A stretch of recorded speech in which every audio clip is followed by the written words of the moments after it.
Hello, this is Stephen. This is Anna.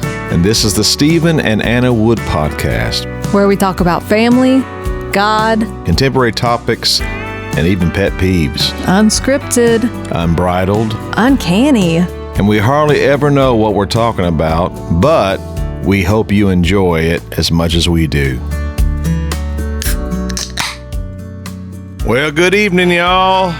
It's time for another podcast. It's me and Sister Anna Wood. I call her Sister Anna Wood. If I'm your sister, that's a problem. Yeah, that's a big problem. No, I like joking like that about me and a buddy of mine. I always call her. Now listen, there's nothing wrong with calling your people in church sister and brother. I grew up that way. We like doing it because it seems odd nowadays. You don't hear people in church saying, "Hey, sister so-and-so," or "Hey, brother so-and-so."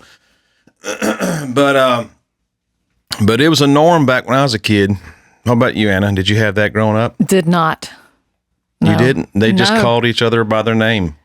Yeah, well, I'm from the South, so it was Miss so-and-so or Mr. so-and-so first name. So I would be Miss Anna. You would be Mr. Stephen. Oh, okay. We always talked about doing a podcast, and here we are on episode 2. And look how far we've come. Oh my gosh, look at we're famous now. Let's stop and think back. You know, it's going to take a special type of person to sit here and listen to us, because we're just going to talk about whatever we want to talk about. And it could we're just going to visit. We're just going to visit. It's just a Sunday afternoon visit. Yeah. So I saw you working on the bar today, listening to some videos. I'm proud of you, babe. Oh, thank you. When you say the bar, though, you might want to clarify. For those who listen, I'm not working at the bar. Yeah. I'm a barmaid. Yeah, no. Not that there's anything wrong with that. No, she's working. She's already graduated law school. That just happened. And so she's studying for the bar, which you had to pass, called the bar, to be a lawyer. It's a 2-day exam. Well, hold a minute. You're considered a lawyer, but you can't practice until you pass the bar. That's right. I'm not admitted to the bar. And so I cannot practice as a lawyer. Okay. I'm not licensed. I got you. It's a barrier to entry. So, but listen to this, though. I didn't tell you this. I went to the dentist earlier this week. Okay. And the hygienist who cleaned my teeth, she said that I told her I was studying for the bar, and she said, "Oh, isn't that like a 3-day exam?" I said, "No, it's 2 days."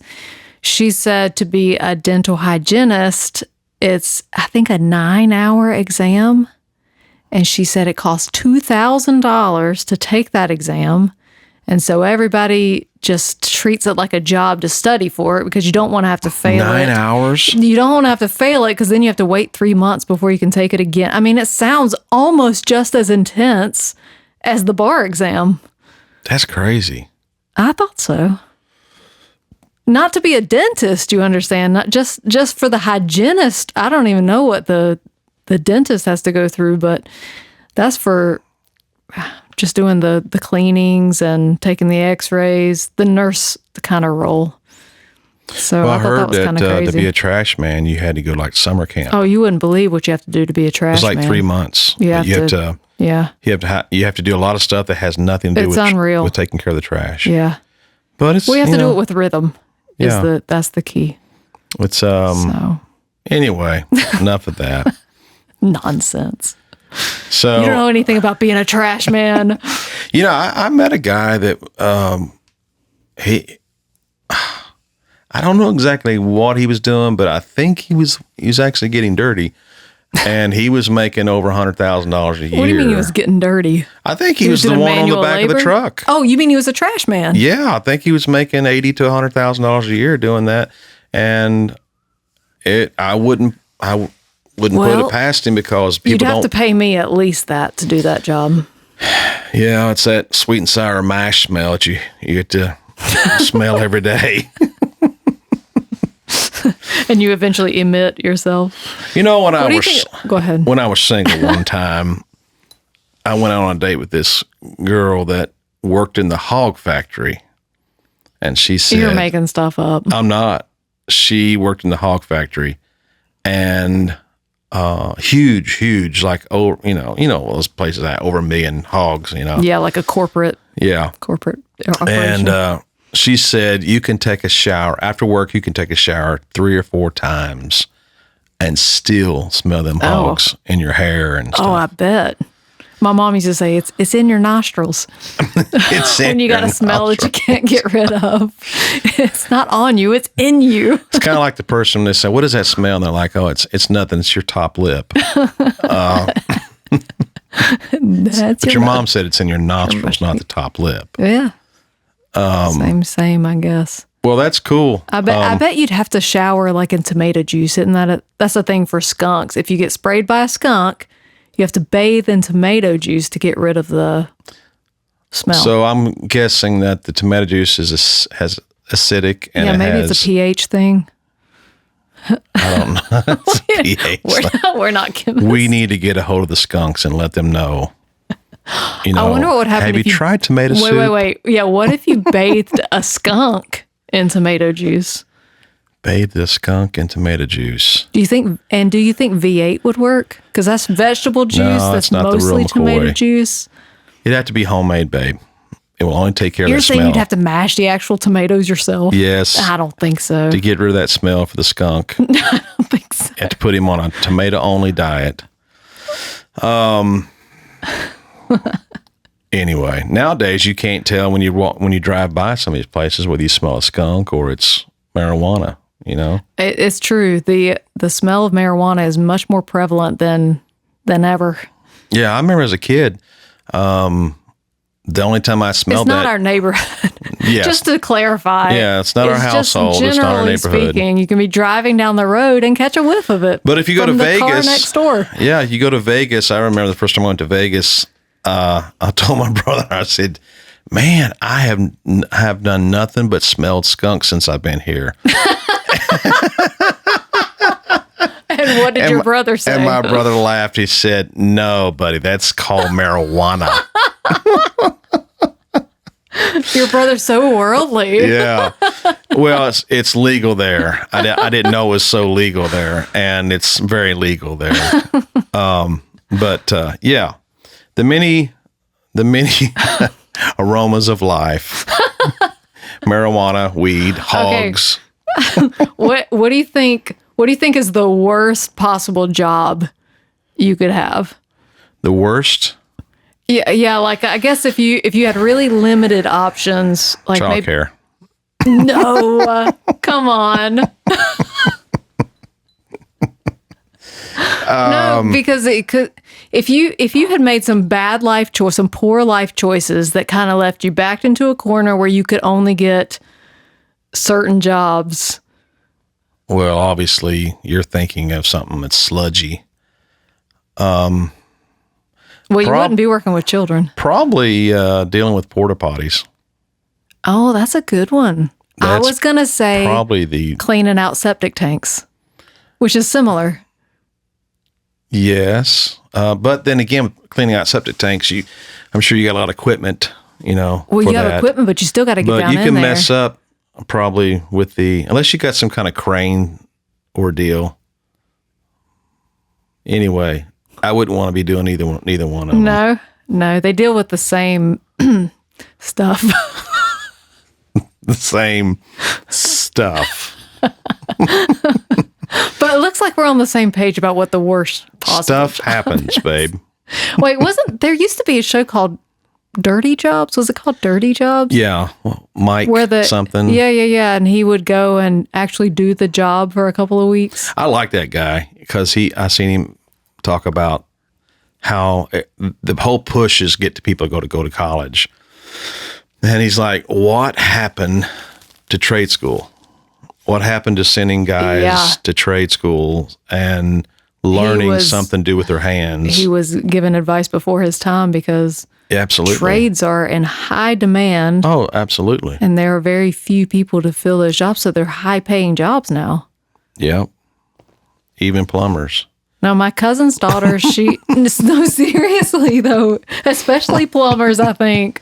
No, my cousin's daughter had her strategy when she got out of high school was to go and get like an associate's degree to become an electrician and then do that to earn bank so that she could go get a bachelor's degree in what she really wanted to do.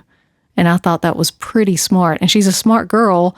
So she became an electrician, but she quickly worked herself up to sort of a high ranking, like management type position. Never needed the bachelor's degree, saved a bunch of money, and then traveled the world. Well, now getting back to what I wouldn't want to do, anything with like massive heights or claustrophobic quarters. For instance, I think to be a professional bug man. Like an exterminator? Exterminator with critters. But I think you have to be willing to go, in some tight spaces. Well, you'd have to go, and I don't know if the exterminator goes in a crawl space. Like, you mean like under the house or in the attic? I got a buddy of mine, he did it, and he said he got attacked by a raccoon in there. And then he saw some big snakes in there. And so you got one thing going for you where you're claustrophobic. Then you basically I would be creating a new subfloor for the house if I saw a snake.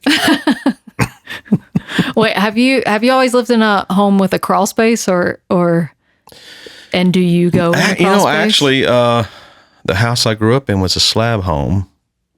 And then we moved into a crawl space. And did you go in the crawl space for anything ever? No. I don't mind basements. Our current house has a basement. The house I grew up in for most of my childhood had a basement. But I personally, in my adult life, have lived in 2 homes with crawl spaces. The first home, the crawl space was really tight. You know what's funny about basements? If the basement is finished, it's not haunted. But if it's just cement blocks that you see on the wall, then you're guaranteed it's haunted. When you say haunted, do you mean by wild animals or do you mean by actual spirits? I'm going to be, as a kid, I'll be down there total of 2.8 seconds to get my toy and get back upstairs. And it only fell down there is why it's down there. It's so funny though. Even to this, I'm a grown man. I still think the same way. It's like, when the basement is considered living space, it's heated and air conditioning, it's got drywall and so on, it's not as creepy, We're sitting in my basement now, my studio. I took the basement, the whole basement for the studio, and I love it down here. It feels it's got its own bathroom, 2 guest bedrooms, and the studio, and basically when we got married, I got an apartment too. But you don't sleep down here. No, I don't. But we both love it down here. Yeah, it is. It's a pretty awesome space. Yeah. So, did you guys have a basement growing up? Yeah, growing up, I lived in a ranch style house that was. The main floor was probably like 2,200 square feet or something, between 2,500 square feet. And then there was a full basement. So it doubled the size of the house. It's incredible. It was partially finished. There was some unfinished space, some partially finished space. So where you had your ping pong championships? We had a pool table and a ping pong table that my parents bargain shopped for. And we lived out in the country, so there wasn't a lot to do outside the house. I mean, except outside, going to the creek and playing in the woods. You lived around the big furniture capital of the world, right? Yes, the furniture capital of the world, Thomasville. That was where I spent the latter half of my childhood. And we had a creek. We had a couple acres, I think, but we had a creek running by our house and a lot of woods, a lot of wooded area. Our neighbors were pretty far from us. Hold on. Do you call it a crick or a creek? Creek. We called it a creek. Yeah. See, I grew up calling it a crick. Well, I won't hold that against you. I appreciate that. It is spelled with 2 E's. Anybody listening to this podcast, yeah, I know. I know, but there's a lot of things like do you say pecan or pecan pie? Well, it depends. Pecan pie, but the nut is a pecan. Okay. You're just trying to fit in, aren't you? Well, yeah, naturally. I always call it pecan pie. I got a buddy of mine, born and raised in the South. He calls it pecan. A lot of people around here call it pecan. Pecan pie. Okay, so since we're on the food, I like to talk about food, babe. I never get bored talking about food. You had my mom's banana pudding, okay? Yes. And so unofficially the best banana pudding. Absolutely. Bar none. My mom's the best banana pudding I've ever had. Barb Nunn. Her name's Barbara. And my dad loved her banana pudding as well. It's the meringue on top. Yeah, it's about 7 feet tall? I had never experienced before. I mean, I've seen it and I've heard tell. Yeah. But where I'm from, there's no meringue on top. She can barely fit it in the oven because the meringue's so tall. But no, it's not that tall. I like exaggerating if you haven't noticed. But he's hyperbolic. Yep. And it has nothing to do with my sugar level in my body. But for those that don't know, I said we're getting it treated. Yeah. There's no pill for hyperbole. No.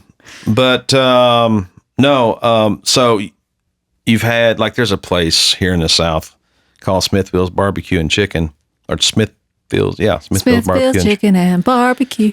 It's chicken before the barbecue? Okay. It is. Well, they have these little, to the side as you're ordering, you can look over and see inside this ice, there's a pecan pie and banana pudding. So the first time I went there, I got the banana pudding, and it's got that fake banana flavoring, which is that's a mistake. I think it's actual sin somewhere. Probably find it somewhere in the Bible. Like I said, it's at least a mistake. Well, you didn't mean to do that, did you? It's funny how it's funny. I'll tell you, I'm weird, but that goes in the same category. Like, I'm not crazy about pineapple. Sure. But one of my favorite, if not favorite, cake is upside down pineapple cake. So tell me I'm weird. She's laughing at me. Upside down pineapple upside down cake. Did I say pineapple upside down? You said upside down pineapple cake, which sounds like it could be something different. Upside down pineapple cake. Like, yeah. Which is first, the upside or pineapple? Pineapple upside down cake. Yes. You see what I live with, y'all? No, I want to go back constantly. To the banana pudding. Oh, you know what makes the banana pudding? I think my dad even said this too. Well, number one, the pudding itself has to be, homemade, cooked and homemade and stuff like that. But the proper amount of vanilla wafers, which means, depending on the size of the pan. It's a ratio thing. It's a ratio thing. It's very important. Okay, wait a minute. In every bite, you have to have pudding, banana, and cookie. Oh, and if not, and meringue, I guess. If not 2 cookies, and I don't like the cookies to be crunchy. What if you're missing a banana though? Is that okay? Yeah, it's pretty good. So you can just have, because especially when you put it in the refrigerator, the next day you find yourself scooping it out and trying to miss all the black looking bananas. Right, they're right.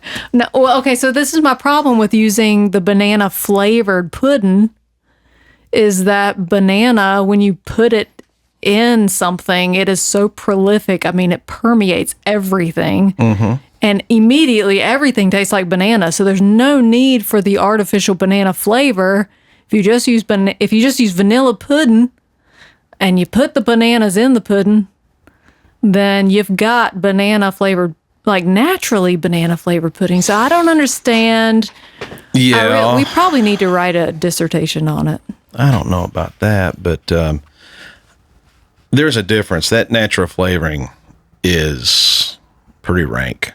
The artificial. You mean the artificial? The artificial flavoring is just it's not God approved. Well, certainly not kosher. Lately we've been hearing a lot about UFOs. Have you been seeing those videos and stuff? Maybe you've been here. I don't pay attention to that stuff. Well, in Miami this week, there was some video, some very, very, very blurry and convincing video. Blurry and convincing?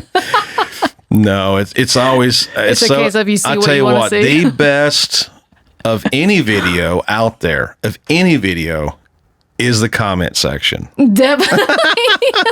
That's so true. They're like, this is 2024 and some guy used a Motorola to videotape this. A Motorola phone. No security camera footage anywhere. No, none.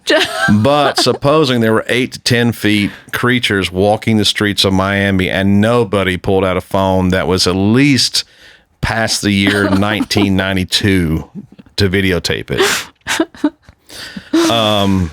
But I'll tell you right now, all that stuff it's distraction. It's trying to get people to think. Definitely. Get people's minds off of other bigger issues and bigger fish to fry. And some people, they don't want us talking about the hard stuff. No. Bless her heart, I saw this one woman. This is getting deep, but there's a technology supposedly by, we'll leave out the word, but higher power, not in spiritual, but in politics, that the technology is there to do holograms from the sky and do all kinds of sights and sounds. Okay, that's believable. Yeah. And so I saw this one video, and it looked like it kind of favored, angelic forms and lights and stuff in the sky. Mm-hmm. And some woman she was about having church right there, looking at it all, and she just thought it was definitely from the Lord. And of course, it came out later that it was just a light show by... I was going to say, some electronics store across town was putting a spotlight up in the sky. You know what? I forgot. My buddy of mine told me, he said he found out that it was a football game or something going on. Oh, yeah. And the lights were reflecting off the clouds or something. And that's called placebo effect. But you probably couldn't tell that lady that. It wasn't no good. It wasn't no football game. Well, I think God can use things like that to speak to you. Absolutely. I think that it could be at the right timing. Putting it out to the world that this is angels for everybody, maybe. I don't know. Angels for everybody sounds like a slogan, maybe like for a department store. Angels for everybody. Angels on your pillow. Well, we didn't talk about much, but we had a good time. And I'm hoping you guys are enjoying what we're talking about. And we're going to get better at this. We're just getting started, and we're a couple crazy people, but we enjoy talking to each other, and we're just letting you guys hear what we're talking about. But we look forward to talking to you again, and got some new music coming out, and working on a record right now, and it's a classic country record, Volume 2, and I think you're going to enjoy it. But anyway. Love y'all. We will see you again next time on Stephen and Anna Wood.